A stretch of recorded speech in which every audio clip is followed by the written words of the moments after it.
And developments in the Middle East and Lebanon. Let me bring you right up to date because the Israeli military says it has carried out a targeted strike on the Lebanese capital Beirut after Hezbollah fired more than 100 rockets into Israel. These are the live pictures, and they are coming into us all the time, showing still the aftermath of the blast. You can still see areas of smoke in the southern suburbs. That is the area that has been targeted by the Israelis in the last little while. Lebanon's health ministry says 8 people have been killed and at least 59 people injured in the attack on the suburbs of Beirut. Meanwhile, within the last hour, there's also been more sirens and a number of rockets fired into northern Israel. There are also a number of reports that the target of Israel's strike was the senior Hezbollah commander, Ibrahim Aqil. Witnesses say they heard a blast in the southern suburbs with the building being hit.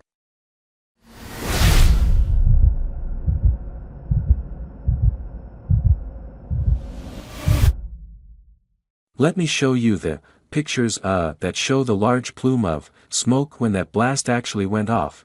There it is, center screen with the smoke rising over the skyline, and that was the scene a couple of hours ago. Let's go to the live pictures because that is what the scene is like, because that is the situation on the ground now. So let's go outside of one of the hospitals in Beirut now. Fish Kavod is there, our correspondent, and bring us right up to date. Fish, I hope you can hear me. Bring us right up to date. Well, apologies, we've clearly got a problem there with that line. I will try and also bring you the latest we had from Hugo BGA. He was there on the ground talking to me a short while ago, very close to the scene, and he was just describing what it was like in those moments in the streets afterwards, and of course all of this coming after 3 days there where there has been so much panic and alarm in Beirut. You had the pager blasts, you then had the walkie-talkie blasts, and then of course over the last 12-18 hours an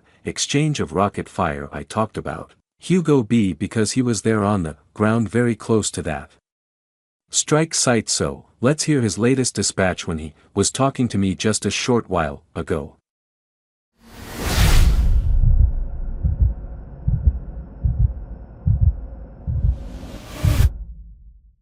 So we are here in D, which is Beirut southern suburb that is a stronghold of Hezbollah. Well, not really far from the location that was HD in this Israeli air strike. It is a very tense situation. Got to tell you that we can't really move here because of we've been told by Hezbollah supporters here members that we need to sort of stay here. But to my right oblong, here is the building where that was targeted in this Israeli air strike. It happened at around 4 o'clock in the afternoon here, and you can see that this is a densely populated area of Bay. So this happened in the middle of the afternoon, and now we know that there is a search operation. People are reported to be under the rubble. We've seen that there's some destruction there, at least one building that's partially collapsed. At least the facade of the building has collapsed as a result of this air strike, and now the Lebanese authorities are saying that at least 3 people have been killed. Now the Israeli military has confirmed that the target of this operation was Ibrahim Aqil, who is a senior official, so it's saying the Israeli military saying that this was a targeted operation, and now there is obviously a lot of tension here. This has been a week in which Hezbollah has suffered a massive security blow, and it seems that this is another attack targeting a key Hezbollah figure here in Bay.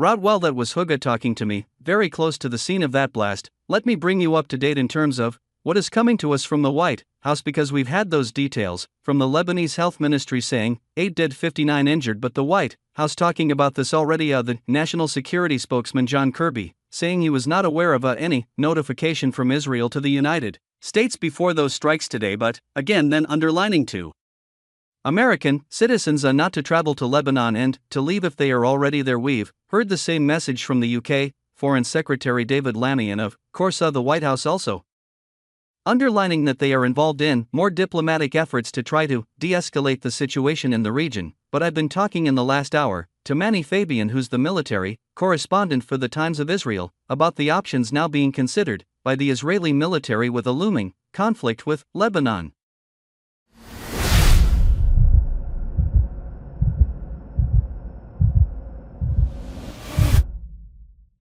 I think we're already seeing the start of this sort of new phase of the war.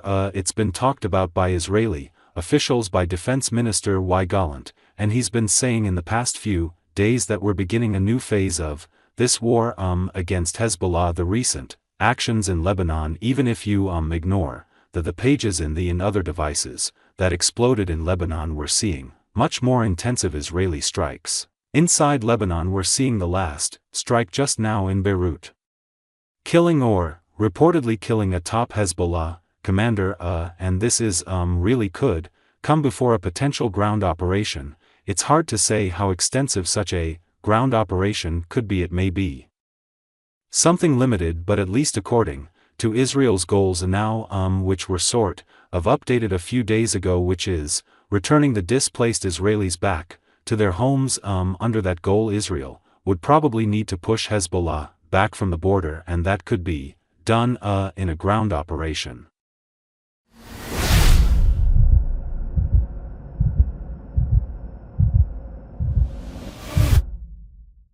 I've seen conflicting analysis. Respected analysts have made the point that perhaps now, with Hezbollah seriously weakened, there is a unique opportunity for Israel to actually deal with Hezbollah in a way they haven't for decades. That is one side of the analysis. The other side, of course, is the risk that they are still hugely armed, and one thinks back to 2006, and it was hugely damaging for both sides, that war.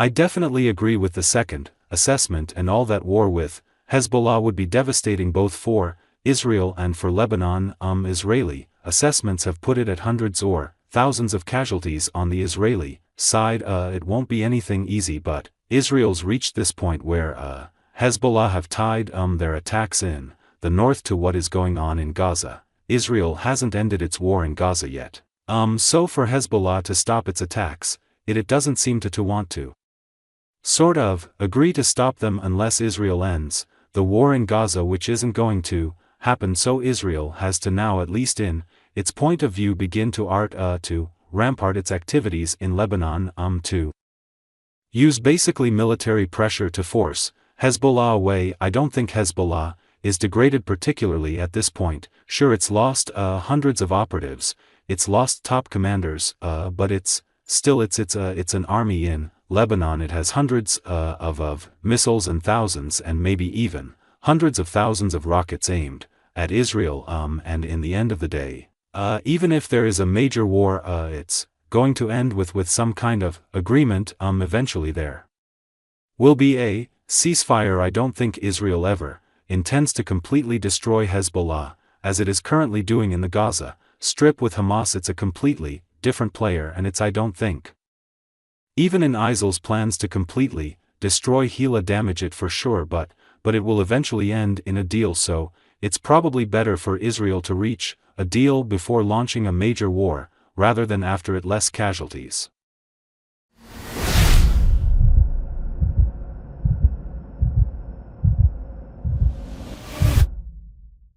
But a really brief final thought. Where are the hostages in all of this equation, and where do you think public opinion is? Briefly.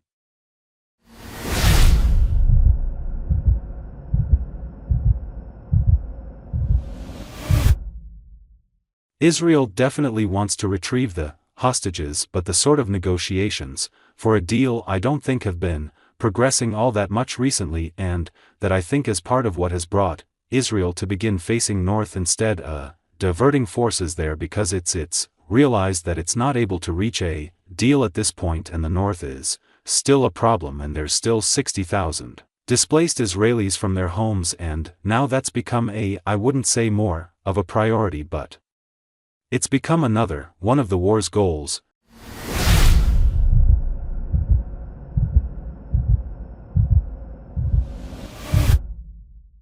Thanks for watching this video.